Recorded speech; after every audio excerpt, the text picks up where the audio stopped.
പൂർണ്ണമായും വിശ്വസിക്കുക, ആശ്രയിക്കുക. ഓരോ തടസ്സവും കണ്ടെത്തുക, പരിഹാരം കാണുക. അഭിപ്രായ വ്യത്യാസങ്ങൾ എങ്ങനെ പരിഹരിക്കുകയെന്നതും പഠിക്കുക.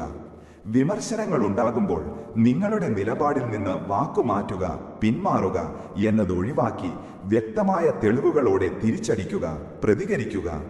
ഓരോ വിജയയാത്രയിലും പലപ്പോഴും നാം വലിയ വെല്ലുവിളികളുമായി പോരാടുകയും ബുദ്ധിമുട്ടുള്ള സാഹചര്യങ്ങളോട് യോജിച്ചു പോവുകയും ചെയ്യേണ്ടി വരും. തെറ്റുകൾ സംഭവിക്കുമ്പോൾ ഭയമില്ലാതെ അവ സമ്മതിക്കുക.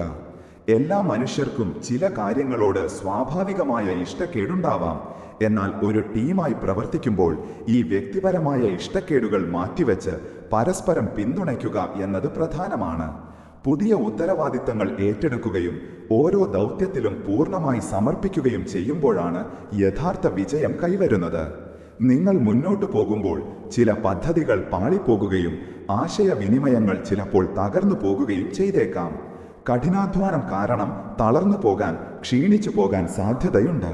എന്നാൽ അവിടെ വെച്ച് നിർത്താതെ തുടർന്നു പോകുക. എല്ലാ വെല്ലുവിളികളും ചുരുക്കത്തിൽ ആത്യന്തികമായി ഒരൊറ്റ കാര്യമാണ്: നിങ്ങൾക്കുള്ള അവസരങ്ങൾ ഉപയോഗപ്പെടുത്തുക. വലിയ ലക്ഷ്യങ്ങൾ കൈവരിക്കാനായി ആവശ്യമെങ്കിൽ കാര്യങ്ങൾ ആദ്യം മുതൽ തുടങ്ങാൻ മടിക്കരുത്.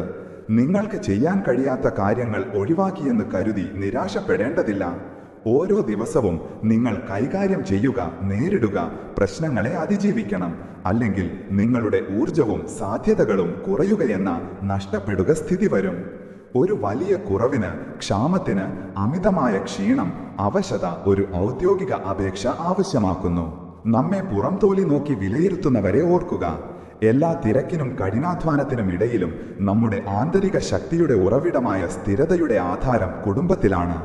നമ്മൾ ഓരോരുത്തരും വളരുകയും പുതിയ ലോകങ്ങളിലേക്ക് പ്രവേശിച്ചു കൊണ്ടിരിക്കുകയും പരിചിതമായ സാഹചര്യങ്ങളെ ഒഴിവാക്കുകയും ചെയ്യുന്നു. എന്നിരുന്നാലും ഒരു കാരണവശാലും നിങ്ങളുടെ പ്രധാനപ്പെട്ട ലക്ഷ്യങ്ങൾ മാറ്റിവെക്കുകയോ കർത്തവ്യങ്ങളിൽ നിന്ന് ശ്രദ്ധ മാറി മയങ്ങുകയോ ചെയ്യരുത്. ജീവിതത്തിൽ നിങ്ങൾക്ക് നേരിടേണ്ടി വരുന്ന വിജയങ്ങളെയും പരാജയങ്ങളെയും മറ്റുള്ളവർ പരിഹസിക്കുകയാണെങ്കിൽ പോലും നിങ്ങളുടെ സ്വപ്നങ്ങളുടെ വഴിയിൽ നിന്ന് ഒരിക്കലും പിന്മാറുകയെന്ന ചിന്ത ഉണ്ടാകരുത്. ഈ സ്ഥിരതയും സമർപ്പണവുമാണ് നിങ്ങളെ വിജയത്തിലേക്ക് നയിക്കുന്നത്. സ്വാഭാവികമായ കഴിവുള്ളവർ, ശ്രദ്ധ കേന്ദ്രീകരിക്കാൻ കഴിവുള്ളവർ, പൂർണ്ണതയ്ക്കായുള്ള അന്വേഷണം സ്വാഭാവികമായ മടിയെ മറികടക്കുന്നു. മാധ്യമങ്ങൾ പലപ്പോഴും ഒരു കാട്ടുമൃഗത്തെ പോലെ പ്രവർത്തിക്കുന്നു. ശാസ്ത്രങ്ങൾ അടിത്തറ നൽകുന്നു.